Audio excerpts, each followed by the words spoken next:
Hola a todos, es un placer darles la bienvenida a las asesorías de los exámenes ordinarios de farmacología centradas en el segundo bloque.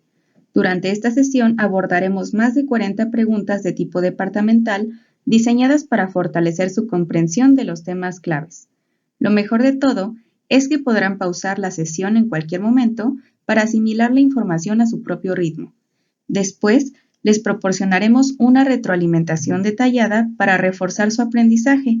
Es importante resaltar que el contenido de estas asesorías no refleja necesariamente lo que vendrá en el examen, sino que constituye un repaso organizado por nosotros, los médicos pasantes del Servicio Social del Departamento. Comencemos. El primer ordinario se llevará a cabo el jueves 2 de mayo, el segundo ordinario el miércoles 22 de mayo y el extraordinario el viernes 7 de junio. Los turnos para cada examen serán definidos próximamente, así que permanezcan atentos para más información. Durante esta sesión abordaremos los temas correspondientes a la semana 12 a 20 del temario de farmacología, el cual lo pueden encontrar en la página oficial del departamento. Estos son epilepsia, enfermedad de Parkinson, esquizofrenia, depresión, ansiedad e insomnio, farmacodependencia, contractibilidad y ritmo cardíaco, tono vascular, diuréticos, hemostasia, hematopoiesis y por último, sistema respiratorio. Bloqueadores de canales de sodio. Pregunta número 1. Este fármaco antiepiléptico, un bloqueador de los canales de sodio, está indicado para tratar las crisis parciales complejas. Entre sus efectos adversos se encuentra la hiperplasia gingival.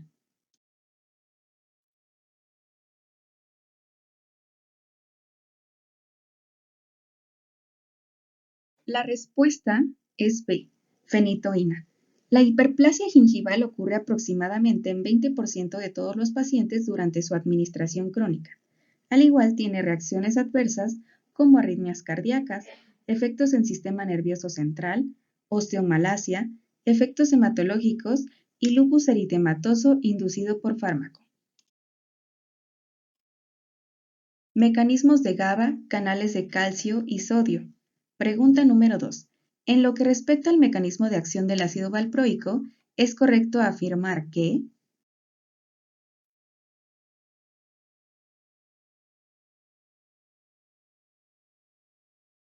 La respuesta correcta es A. Bloquea los canales de sodio dependientes de voltaje. Esta parece estar mediada por una recuperación prolongada de los canales de sodio activados por voltaje tras la inactivación.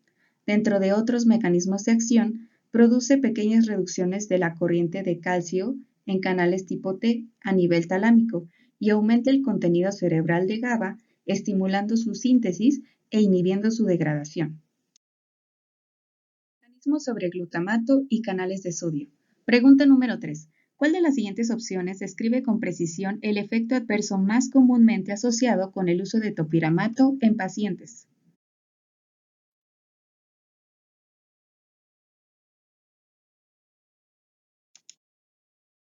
La respuesta es B, pérdida de peso.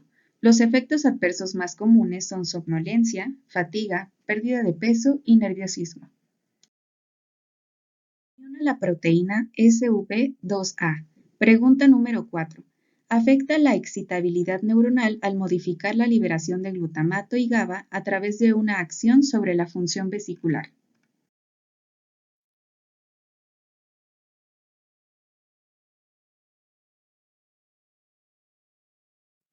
La respuesta correcta es B, levetiracetam. Este tiene la capacidad para unirse a una proteína llamada SV2A o proteína de vesículas sinápticas 2A en las terminales nerviosas.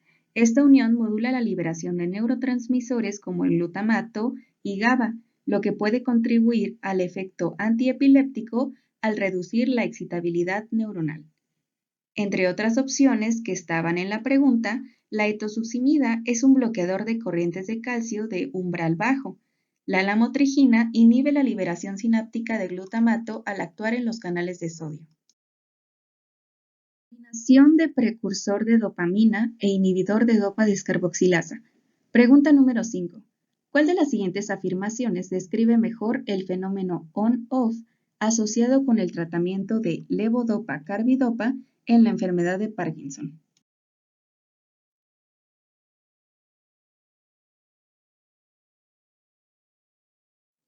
La respuesta correcta es A. El fenómeno ON en la terapia de levodopa con carbidopa se refiere a los momentos en que los pacientes experimentan una mejoría significativa de los síntomas motores de la enfermedad de Parkinson, como son rigidez muscular y bradicinesia. Durante estos periodos, los síntomas están controlados y los pacientes pueden funcionar con relativa normalidad. En contraste, el fenómeno OFF se caracteriza cuando hay reaparición de síntomas motores a medida que el efecto terapéutico de la medicación disminuye. Estos pueden ser impredecibles y desafiadores en el tratamiento, ya que los síntomas vuelven a manifestarse antes de la próxima dosis de la medicación. Inhibidores de la MAO-B. Pregunta número 6. ¿Cuál de las siguientes afirmaciones explica de manera más precisa la interacción entre la selegilina y el consumo de quesos?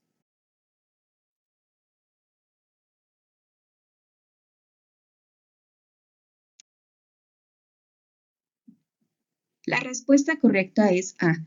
La selegilina, al inhibir la enzima monoaminoxidasa tipo B, puede resultar en una acumulación de la tiramida, compuesto presente en alimentos como quesos fermentados, embutidos y vinos tintos, aumentando así el riesgo de crisis hipertensiva en algunos pacientes sensibles, ya que puede desencadenar la liberación de la noradrenalina.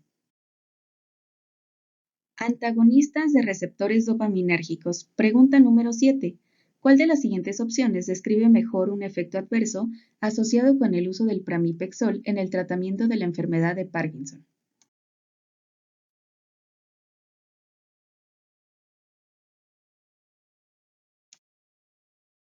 La respuesta correcta es B. Náuseas, vómitos, hipotensión ortostática y alucinaciones se encuentran entre los efectos adversos comunes con el uso del pramipexol. Sobre todo, las náuseas y vómitos pueden ocurrir especialmente al inicio del tratamiento. La hipotensión ortostática puede provocar mareos o incluso desmayos, y las alucinaciones se presentan especialmente en pacientes de edad avanzada o enfermedad de Parkinson avanzada. Antipsicóticos típicos. Pregunta número 8. ¿Cuál de los siguientes efectos adversos es más comúnmente asociado con el uso de antipsicóticos típicos como el haloperidol?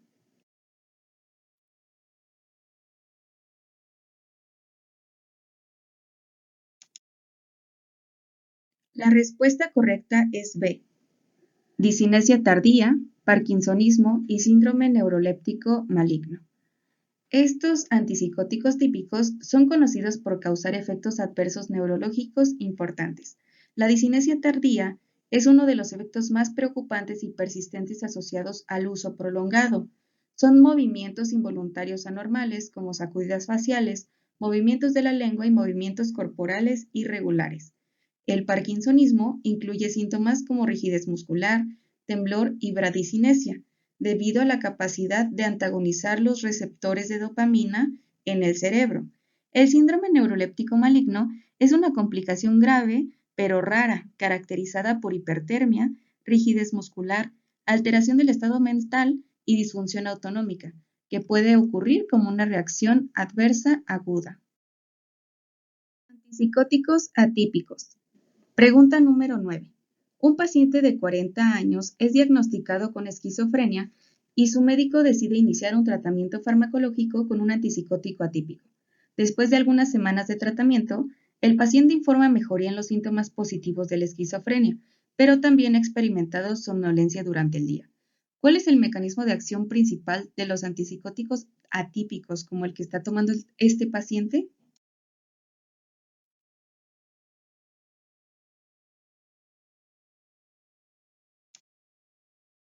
La respuesta correcta es B.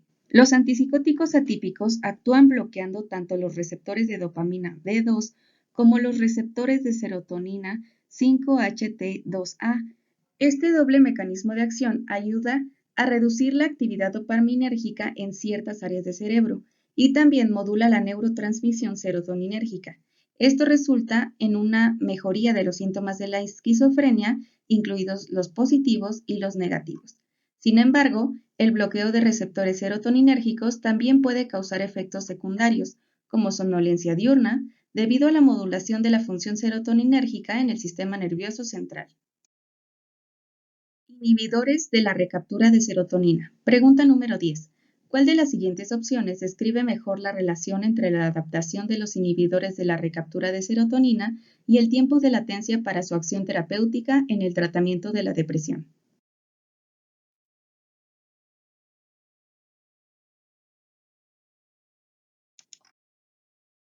La respuesta correcta es B. La adaptación de los inhibidores de la recaptura de serotonina generalmente toma varias semanas en ocurrir, a pesar de que los síntomas depresivos pueden mejorar más rápidamente en algunos pacientes. La adaptación completa y la consecuente normalización de la actividad serotoninérgica generalmente lleva varias semanas. Este retraso en la adaptación de los neurotransmisores se cree que está relacionado con cambios neuroquímicos complejos y adaptaciones sinápticas que ocurren en el cerebro como resultado del tratamiento. Antidepresivos tricíclicos. Pregunta número 11. ¿Cuál de las siguientes opciones describe mejor una indicación común de la imipramina, un antidepresivo tricíclico?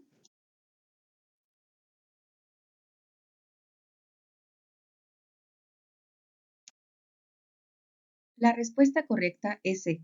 Depresión mayor. La imipramina se utiliza principalmente en el tratamiento de este padecimiento, ya que funciona aumentando los niveles de los neurotransmisores como la serotonina y la noradrenalina en el cerebro, lo que ayuda a aliviar los síntomas depresivos, aunque también se ha utilizado en el tratamiento de otros trastornos, como el de ansiedad. Su indicación principal y más común sigue siendo la depresión mayor. Es importante destacar que suele reservarse para casos en los que otros tratamientos no han sido efectivos debido a su perfil de efectos secundarios más adversos en comparación con los antidepresivos más nuevos. Inhibidores de la recaptura de serotonina y noradrenalina. Pregunta número 12. ¿Cuál de las siguientes opciones describe mejor el mecanismo de acción de la venlafaxina y su relación con los efectos adversos?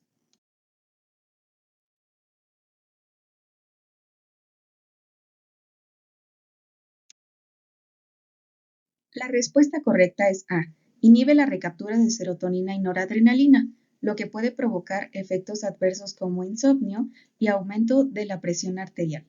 Al bloquear la recaptura de estos neurotransmisores, aumentan los niveles en la sinapsis, lo que puede contribuir al efecto antidepresivo.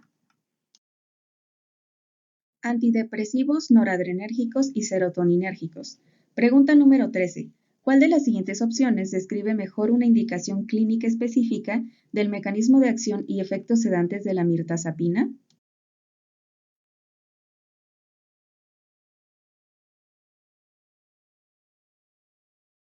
La respuesta correcta es C. Tratamiento de pacientes deprimidos con insomnio. La mirtazapina, al bloquear potentes receptores de histamina H1, alfa-2 adrenérgicos, serotoninérgicos 5-HT2A, 5-HT2C y 5-HT3, tiene efectos sedantes que pueden ser útiles en el tratamiento del insomnio en pacientes deprimidos. Antagonismos alostéricos del receptor GABA. Pregunta 14. ¿Cuál de los siguientes benzodiazepinas tiene la vida media más corta y se utiliza principalmente para el tratamiento del insomnio?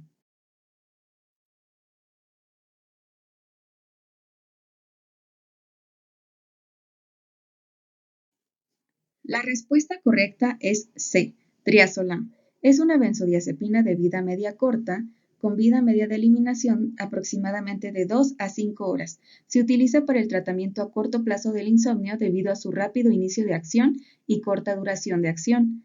El diazepam, por otro lado, tiene una vida media más larga, de 20 a 50 horas, y se usa para el tratamiento de la ansiedad, síndrome de abstinencia al alcohol y las convulsiones. El alprazolam Tiene una vida media intermedia, de 6 a 12 horas, y se prescribe comúnmente para el tratamiento del trastorno de ansiedad generalizada y los trastornos de pánico. Conceptos básicos de farmacodependencia. Pregunta número 15. ¿Cuál de las siguientes afirmaciones describe mejor el síndrome de abstinencia?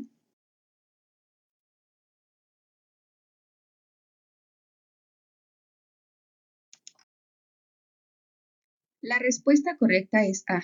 Es una respuesta fisiológica normal del cuerpo a la suspensión repentina de una sustancia adictiva. El síndrome de abstinencia se refiere a una serie de síntomas físicos y mentales cuando una persona que ha estado consumiendo regularmente una sustancia adictiva deja de hacerlo repentinamente. Estos pueden variar dependiendo del tipo de sustancia y su duración, pero son una respuesta natural del cuerpo a la falta de la sustancia a la que se ha vuelto dependiente. En este tema se trata de conocer muchos conceptos básicos. Aquí adjuntamos una lista de conceptos que debes repasar. Agonistas de receptores opioides. Pregunta número 16. ¿Cuál de los siguientes metabolitos de la morfina es considerado el metabolito activo y responsable de parte de su actividad farmacológica?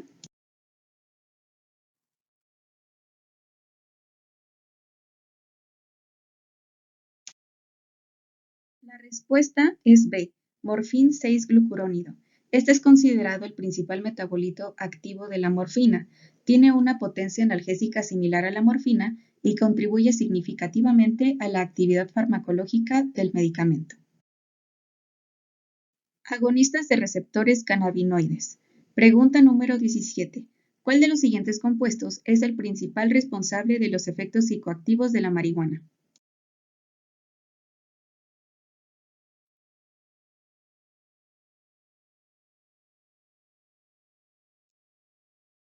La respuesta correcta es B, tetrahidrocannabinol. Es el principal compuesto psicoactivo presente en la marihuana. Actúa sobre los receptores cannabinoides en el sistema nervioso central, especialmente produce una variedad de efectos psicoactivos, como euforia, alteración del tiempo y del espacio, aumento del apetito y percepción alterada. Bloqueadores del proceso de recaptura de catecolaminas. Pregunta número 18. ¿Cuál es el mecanismo de acción principal de la cocaína en el sistema nervioso central?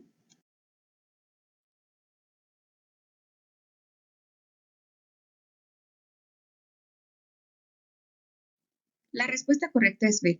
La cocaína actúa principalmente bloqueando el transporte de catecolaminas desde el espacio sináptico de regreso a las terminales presinápticas a través de los transportadores de recaptura de catecolaminas.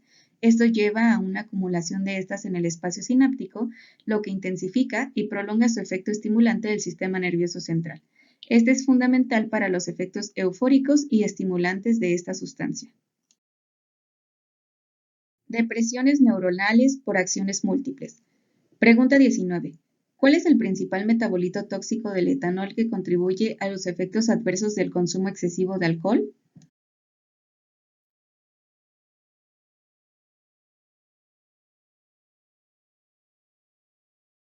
La respuesta correcta es A. El acetaldehído es el principal metabolito tóxico del etanol. Se forma en el hígado durante el metabolismo por la enzima alcohol deshidrogenasa. Este es responsable de muchos de los efectos adversos del consumo excesivo de alcohol, incluyendo la resaca, toxicidad hepática e irritación del tracto gastrointestinal. Además, puede dañar el ADN y contribuir al desarrollo de enfermedades crónicas como la cirrosis hepática y el cáncer. Manejo del síndrome de abstinencia por etanol. Pregunta número 20. ¿Cuál es el objetivo principal del uso de benzodiazepinas en el manejo farmacológico de la intoxicación por etanol?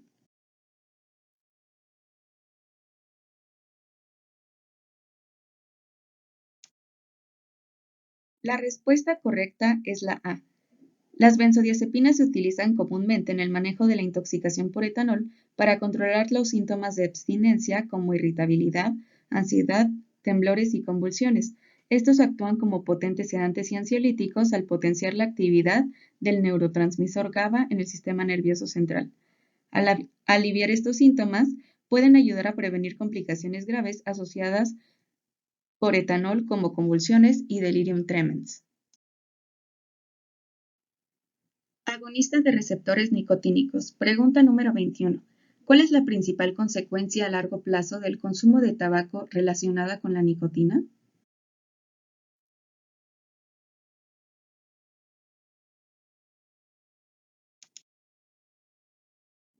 La respuesta correcta es B. El consumo de tabaco que contiene nicotina está asociado a un mayor riesgo de desarrollar enfermedades cardiovasculares, como enfermedad coronaria, infarto de miocardio, accidente cerebrovascular y enfermedad arterial periférica. Esto se debe a que la nicotina en el sistema cardiovascular provoca vasoconstricción, aumento de la presión arterial y formación de placas ateroscleróticas.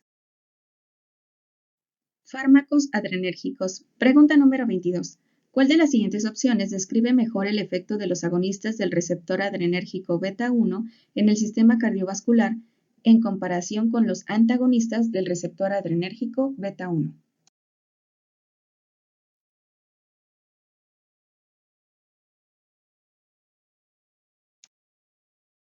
La respuesta correcta es la A. Los agonistas del receptor adrenérgico beta 1, como la dobutamina, actúan estimulando estos receptores, lo que resulta en inotropismo positivo y dromotropismo positivo. Los antagonistas del receptor adrenérgico beta 1, como el bisoprolol, esmolol, metoprolol, carvedilol y la betalol, bloquean estos receptores, lo que conduce a inotropismo negativo y dromotropismo negativo. Fármacos colinérgicos. Pregunta número 23. ¿Cuál de las siguientes opciones describe mejor un efecto típico al administrar el antagonista de receptores muscarínicos, atropina?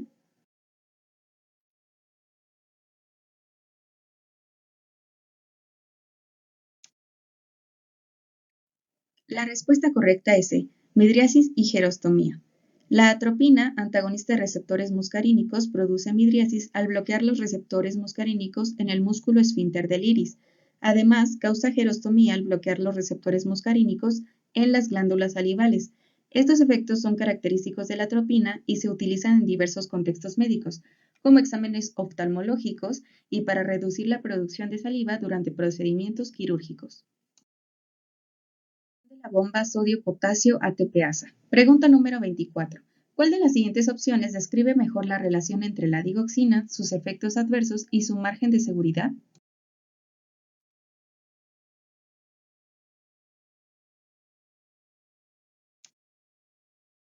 La respuesta correcta es B. La dioxina es conocida por tener un margen de seguridad estrecho. Significa que la diferencia entre su dosis terapéutica y dosis tóxica es pequeña. Efectos adversos son toxicidad cardíaca y trastornos del ritmo. Estos son más probables en pacientes con niveles séricos elevados, lo que subraya la importancia del monitoreo cuidadoso de los niveles séricos de dioxina en pacientes que la reciben. Inhibidor selectivo de la corriente 1F de entrada de iones sodio-potasio. Pregunta número 25. ¿Cuál es el efecto farmacológico deseado de la ibravadina en el tratamiento de la angina de pecho estable?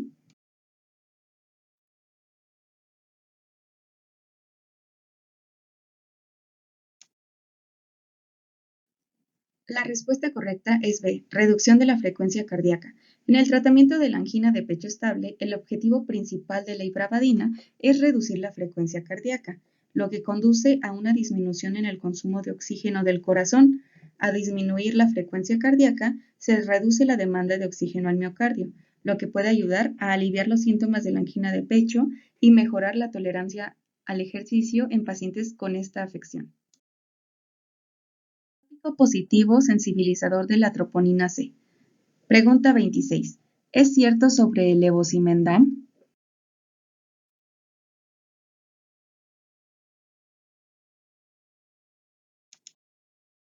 La respuesta correcta es C. Se utiliza en pacientes con insuficiencia cardíaca aguda descompensada y se caracteriza por la capacidad de sensibilizar la troponina C al calcio, lo que aumenta la contractibilidad cardíaca sin aumentar significativamente el consumo de oxígeno del miocardio. Recordar que es un inotrópico positivo, bloqueador de los canales de calcio tipo L. Pregunta número 27. ¿Cuál es el mecanismo de acción principal del verapamilo en el tratamiento de la hipertensión arterial?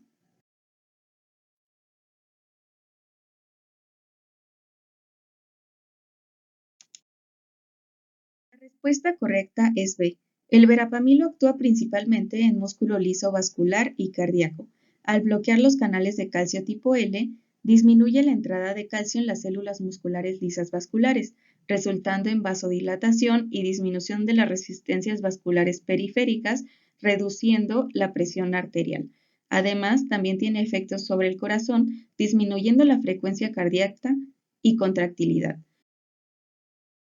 Inhibidores de la fosfodiesterasa. Pregunta número 28. Un paciente de 65 años con insuficiencia cardíaca crónica grave ingresa a la unidad de cuidados intensivos con síntomas de bajo gasto cardíaco y congestión pulmonar. ¿Cuál de los siguientes inhibidores de la fosfodiesterasa sería más apropiado considerar para mejorar su condición?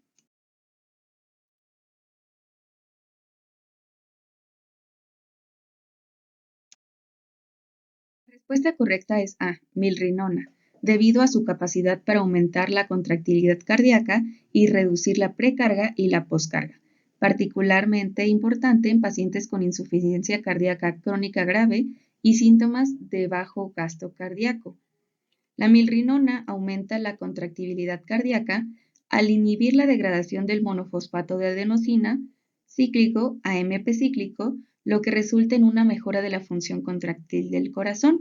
Además, reduce la precarga y la poscarga al dilatar los vasos sanguíneos periféricos y venosos. IECAS. Pregunta 29. Una de las reacciones adversas de los inhibidores de la enzima convertidora de angiotensina es...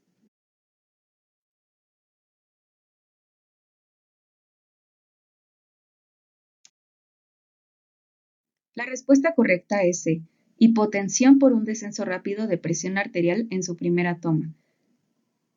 Inducen también una tos molesta y seca mediada por la acumulación en los pulmones de bradicinina y generan retención de potasio, más prominente en pacientes con insuficiencia renal o diabetes. Antagonistas del receptor AT2. Pregunta número 30. La respuesta farmacológica del telmisartán en el tratamiento de la hipertensión arterial es...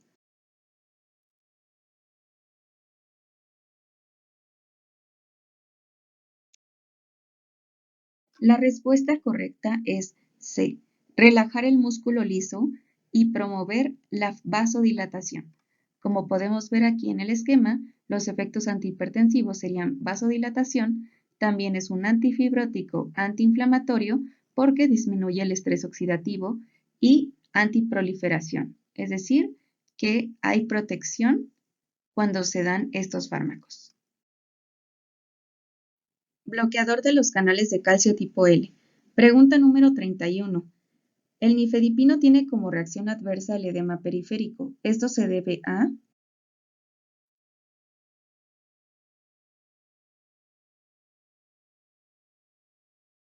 La respuesta correcta es C. Constricción postcapilar refleja a expensas de que hay aumento de la presión hidrostática en las extremidades inferiores. Donadores de óxido nítrico. Pregunta número 32. ¿Cuál es el mecanismo por el cual el dinitrato de isosorbida como donador de óxido nítrico favorece la dilatación?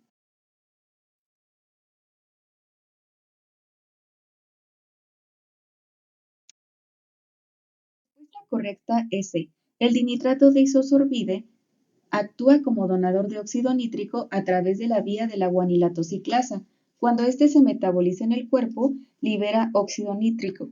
Lo podemos ver aquí, que activa la guanilatociclasa en las células musculares lisas de los vasos sanguíneos.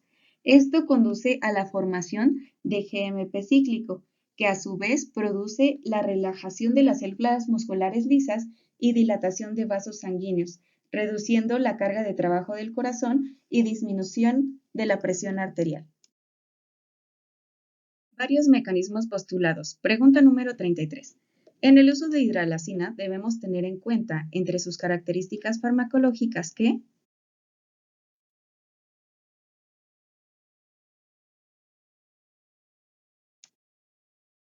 La respuesta correcta es la B. Genera un síndrome lúpico farmacoinducido. Tiene como otros efectos adversos la cefalea, la náusea, el rubor, la hipotensión, palpitaciones, taquicardia, mareos y causado por reacciones inmunitarias, de las cuales el síndrome lúpico fármaco inducido es el más común.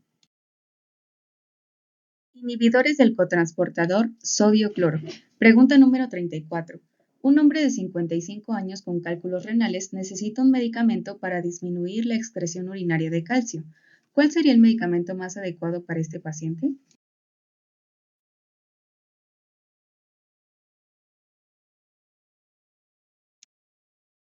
La respuesta correcta es la B. La hidroclorotiazida es eficaz para aumentar la reabsorción de calcio, disminuyendo así la cantidad de calcio excretado y disminuyendo la formación de cálculos renales que contienen fosfato u oxalato de calcio. Transportador sodio-potasio 2 cloros. Pregunta número 35. Un paciente de 76 años con antecedentes de enfermedad cardíaca tiene dificultad para respirar y se le diagnostica edema pulmonar agudo. ¿Qué tratamiento está indicado?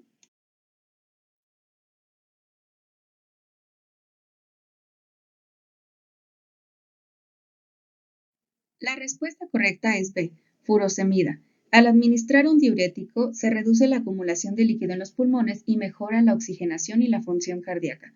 Los diuréticos de asa son los más eficaces para eliminar grandes volúmenes de líquido en el cuerpo y son el tratamiento de elección en esta situación.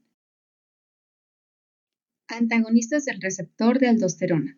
Pregunta número 36. ¿La ginecomastia asociada a la administración de espironolactona se debe a que este?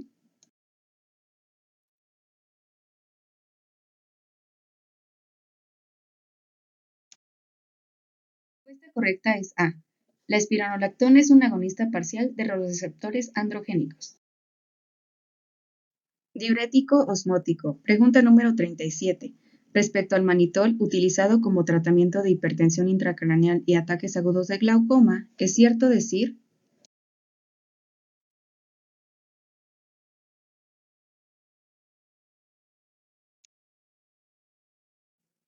La respuesta correcta es B. Aumenta la osmolaridad del líquido extracelular y, por tanto, desplaza el agua de regreso al compartimiento extracelular, reduciendo así la presión intracraneal, edema intracraneal y presión intraocular.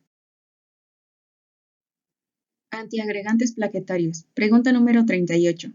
¿Cuál es el mecanismo de acción principal del clopidogrel?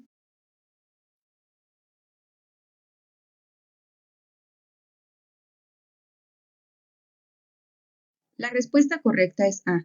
Inhibición de la agregación plaquetaria mediante la inhibición del receptor P2Y12. Este es un fármaco antiplaquetario que actúa como inhibidor irreversible del receptor ya mencionado P2Y12 en la superficie de las plaquetas.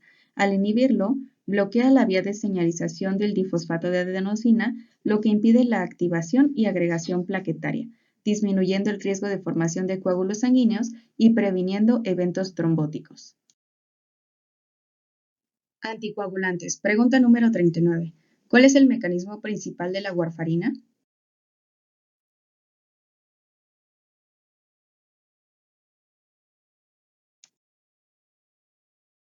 La respuesta correcta es A.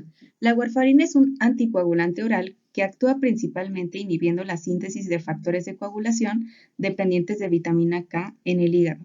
Esta es necesaria para la carboxilación de los factores de coagulación 2, 7, 9 y 10, así como las proteínas C y S, que desempeñan un papel crucial en la cascada de coagulación.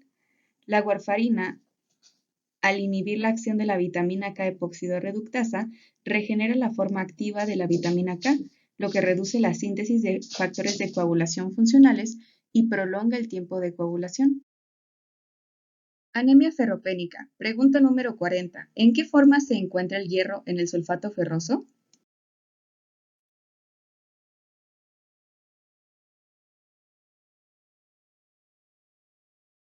La respuesta correcta es A, hierro ferroso. El sulfato ferroso contiene hierro en forma de hierro ferroso, que es la forma más comúnmente absorbida por el cuerpo humano.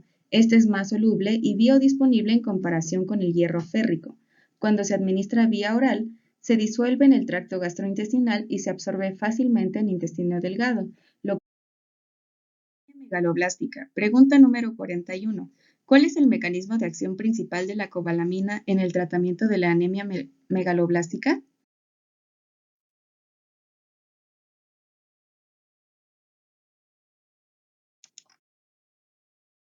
La respuesta correcta es C. Facilita la conversión del ácido fólico en su forma activa ácido tetrahidrofólico.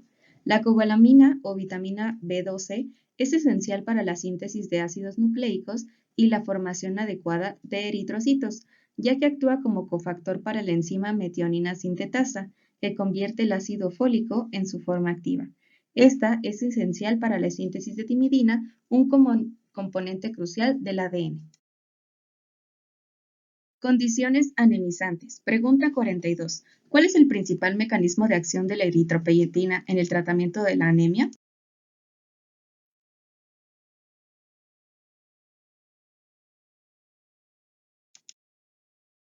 La respuesta correcta es B. Incrementa la producción de glóbulos rojos en médula ósea. Esta es una hormona producida principalmente por los riñones en respuesta a la hipoxia. Su principal función es estimular la producción de glóbulos rojos en la médula ósea al actuar sobre las células progenitoras de los eritrocitos, ayudando a corregir la anemia, aumentando la cantidad de glóbulos rojos circulantes y mejorando el transporte de oxígeno a los tejidos. Agonista de receptores adrenérgicos. Pregunta 43. Según las pautas de la Iniciativa Global para el Asma o GINA, ¿cuál es el objetivo principal del uso del medicamento de rescate SABA, como el salbutamol, en el tratamiento de la exacerbación del asma?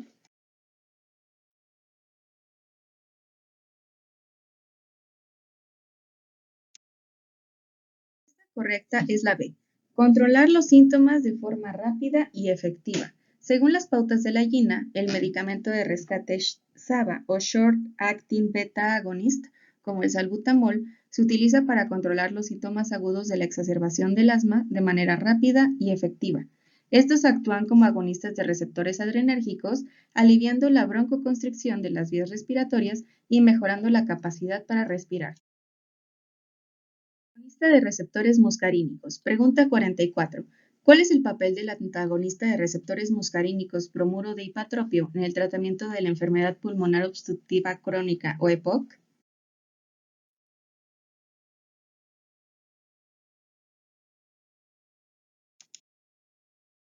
La respuesta es B. Bloquea los receptores muscarínicos en la vía respiratoria, reduciendo la constricción bronquial y la producción de moco, lo que alivia los síntomas del EPOC. Antagonista de receptores de glucocorticoides. Pregunta 45. Un paciente de 45 años diagnosticado con asma grave ha sido recetado con un inhalador de glucocorticoides para el tratamiento de mantenimiento. Después de algunas semanas de uso, el paciente informa de efectos secundarios.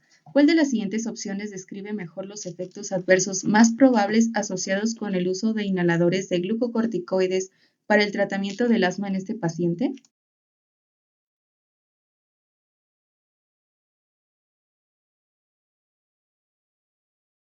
La respuesta correcta es la B.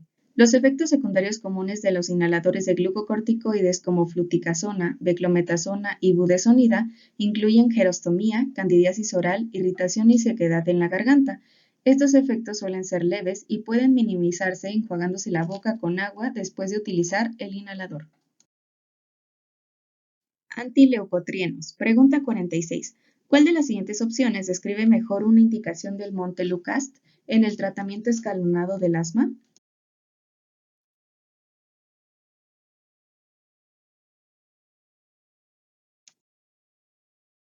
La respuesta correcta es C. Se prescribe como terapia adyuvante en el asma persistente leve a moderada, especialmente en pacientes que no pueden usar corticosteroides inhalados o que prefieren una opción oral. Anticuerpos monoclonales. Pregunta 47. ¿Cuál de las siguientes opciones representa una afirmación verdadera sobre el omalizumab en el tratamiento escalonado del asma?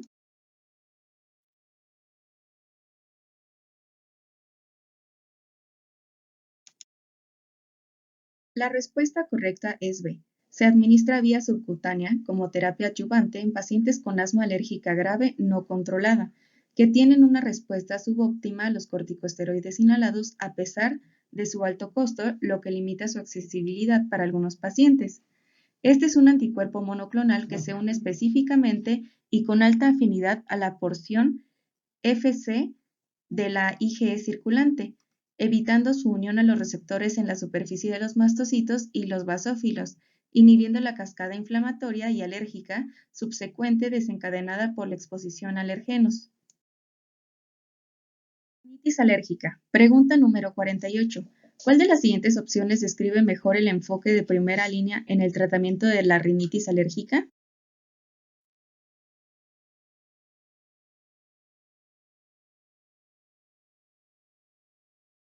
La respuesta correcta es la B.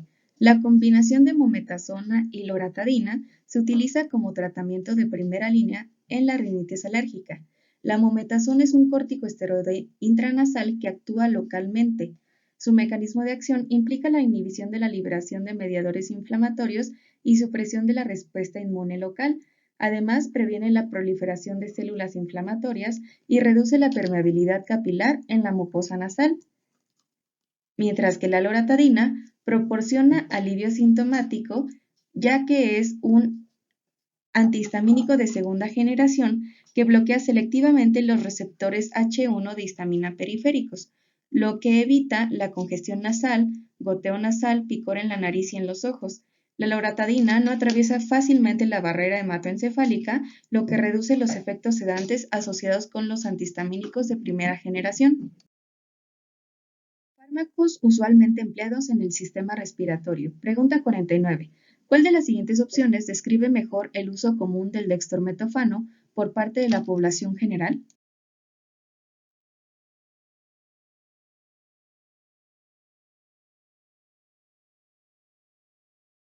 La respuesta correcta es A. Se utiliza en exceso como un antitusivo. A pesar de su capacidad para suprimir el reflejo de la tos en el cerebro, su verdadero mecanismo de acción implica la modulación del centro de la tos.